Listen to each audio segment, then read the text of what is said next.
నమస్కారం అండి. నా పేరు ధనలక్ష్మి అనసూయ. ఇప్పుడు నేను ఏదైతే కూర్చున్నానో భద్రాచలం బస్ స్టాండ్ వెనకాల స్థలం ఇది మా తాతగారిదండి, మా నాన్నగారిదండి. దీనికి హక్కుదారులు నేను, మా అక్క, మా అమ్మగారు. ఈ ల్యాండ్ అమ్ముకునే స్థితిలో నాకు చెప్పకుండా, ఏ ఇన్ఫర్మేషన్ ఇవ్వకుండా నన్ను ఎవరైతే పెద్ద మనుషుల మధ్యలో పిలిపించి, బాల్యనాయక్ గారి మధ్యలో పిలిపించి ఇదంతా డిస్కషన్ జరగడం జరిగింది. దీనికి 30 లక్షలకి అమ్ముతున్నానని చెప్పి, ఇది ఎంతవరకు అంటే ఇది ఎంతకు అమ్మారు, ఎంతకు అమ్ముడు పోయింది అని కూడా పూర్తి వివరాలు నాకు తెలియజేయకుండా అమ్మడం జరిగింది. దీని మందం నాకు 10 లక్షలు ఇవ్వడం జరిగింది. మిగిలిన విషయాలు తెలుసుకుంటే ఇది ఇంతకు మించి అమ్ముడు పోయింది, మీకు జరిగింది నష్టం అని నాకు తెలిసింది. 10 లక్షలు ఇచ్చారండి. ఇది శ్రీనివాస్ గారు బాలదుర్గ బట్టల షాప్ ఆయనకి అమ్మారండి. మా అక్క, మా అమ్మగారు. నాకు జరగవలసిన న్యాయం అండి, నాకు తగినంత నష్టపరిహారం ఇప్పిస్తారని కోరుకుంటున్నాను. నాకు రావాల్సిన ఇవ్వలేదండి.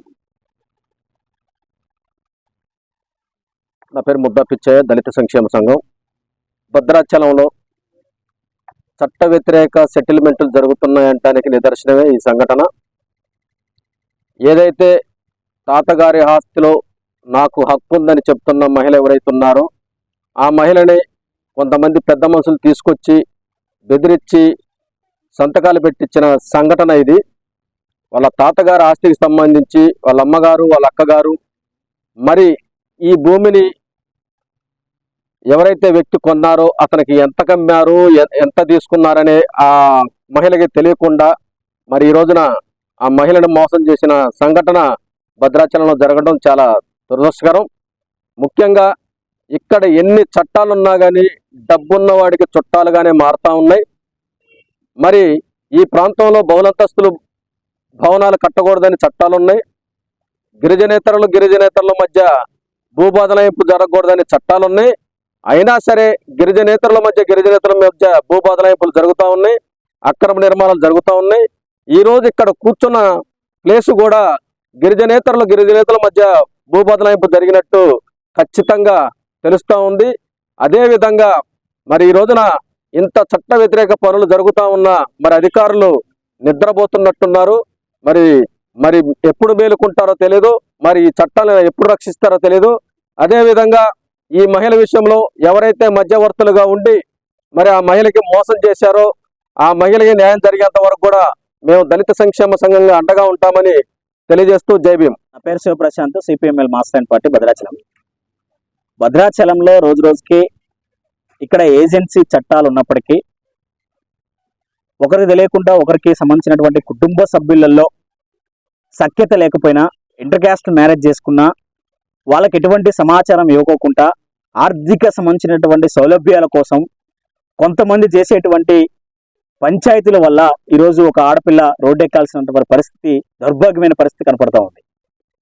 ముఖ్యంగా ఇప్పుడు ఉన్నటువంటి స్థలం మొత్తం కూడా 8.5 సెంట్ సంబంధించినటువంటి భూమిలో వీళ్ళకి సంబంధించినటువంటి అమ్మా నాన్న సంబంధించిన దాంట్లో ఆస్తి, తాత సంబంధించిన ఆస్తి ఆమె అనుభవించాల్సినటువంటి ఒక పక్క ఉన్నా ఆమె ఇంటర్ క్యాస్ట్ మ్యారేజ్ చేసుకున్నాం అని చెప్పేసి ఇక్కడ నుంచి బయటికి వెళ్ళిపోయిందని చెప్పేసి ఆమెకు ఎటువంటి సమాచారం లేకోకుండా ఈ ఆస్తిని 8.5 సెంట్ మొత్తాన్ని కూడా అమ్ముకోవడం అనేది జరిగింది. భద్రాచలంలో కొంతమంది సంబంధించినటువంటి పెద్ద మనుషుల మొత్తాన్ని కూడా ఈ పంచాయతీ చేసి కుటుంబ సభ్యులు కూడా ఈ అమ్మాయికి సమాచారం ఇవ్వకుండా పెద్ద మనుషుల మొత్తాన్ని పంచాయతీ చేసి 30 లక్షల రూపాయలకి అమ్మేమని చెప్పేసి ఒక పక్క చెప్తూ ఈమెకి అరాకొర సంబంధించినటువంటి పైసలు ఇచ్చే పరిస్థితులలో వీళ్ళకి చెప్పినటువంటి పైసలు కూడా ఇవ్వకోకుండా మోసం చేసిన పరిస్థితి ఈరోజు కనబడతా ఉంది. దాంట్లో ఆవేదన తట్టుకోలేకుండా నాకు న్యాయం చేయాలని చెప్పేసి ఒక పక్క ఆడపిల్ల ఇక్కడికి వచ్చి కూర్చుంటే ఇక్కడ ఉన్నటువంటి ఎంఆర్ఓ, ఆర్డీఓకి సంబంధించినటువంటి ఐటీడీఏ పిఓ, గ్రామ పంచాయతీ ఈఓ ఏం చేస్తున్నారో అర్థం కాని పరిస్థితి. ఒక పక్క పార్టీగా మేము ఫోన్ చేసిన సందర్భాలలో ఖచ్చితంగా మేము వచ్చి చర్యలు తీసుకుంటామని ఒక పక్క చెప్తా ఉన్నారు. ఏజెన్సీ చట్టాలను తొంగలో దొక్కుతా ఉన్నారు. సర్వే నెంబర్లు మాత్రం పట్టించుకునే పరిస్థితి లేదు. ఇక్కడ కన్స్ట్రక్షన్స్ ఎక్కువ జరగకూడదని ఒక పక్క జీవోలు ఉన్న మాత్రం జీవో పట్టించుకునే పరిస్థితి లేదు. ఇప్పుడు కూర్చున్నటువంటి బిల్డింగ్లు G+2 పర్మిషన్ తీసుకొని దీనికి మాత్రం కూడా ఒక G+6 గా నిర్మించడం కోసం ఇక్కడ ఇప్పుడు లోతు గోయి కూడా తీసిన పరిస్థితి. దీని ప్లేస్ లో మాత్రం కూడా ఒక పక్క ప్రభుత్వం సంబంధించినటువంటి బావి అట్లాగే సంబంధించినటువంటి ల్యాండ్ బోర్డును కూడా కబ్జా చేసిన ఇక్కడ ఉన్న తహసీల్దార్ ఏం చేస్తున్నా కూడా అర్థం కాని పరిస్థితి. కాబట్టి దీని మీద తక్షణమే దీనికి సంబంధించినటువంటి గ్రామ పంచాయతీ ఈఓ అట్లాగే సంబంధించినటువంటి ఎంఆర్ఓ, పిఓ, అట్లాగే సంబంధించిన ఆర్డీఓ అధికారులు మొత్తం కూడా స్పందించాల్సినంత అవసరం ఉంది. దాంతో పాటు ఈ గ్రామ పంచాయతీ సంబంధించినటువంటి యువతతో పాటు ఈ అమ్మాయికి సంబంధించినటువంటి ల్యాండ్ ఎవరుతున్నారో వాళ్ళ అమ్మ వాళ్ళ అక్క దానికి సంబంధించినటువంటి ఎవరైతే పెద్ద మనుషులు అంతా వచ్చి దీనికి సమాధానం చెప్పాల్సినంత అవసరం ఉంది, దీనికి న్యాయం చేయాల్సినంత అవసరం ఉంది. కాబట్టి ఆమెకు వచ్చేటువంటి వాటా ఖచ్చితంగా ఇవ్వాలని చెప్పేసి CPML mass land party demand చేస్తా ఉంది.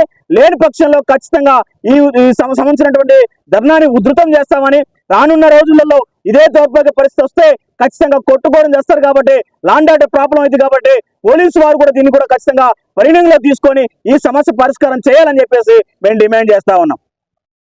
ఇటువంటి మరెన్నో వీడియోల కోసం మా ఛానల్ ని సబ్స్క్రైబ్ చేసుకోండి. పక్కనే ఉన్న బెల్ ఐకాన్ ని క్లిక్ చేసి యాక్టివేట్ చేసుకోండి.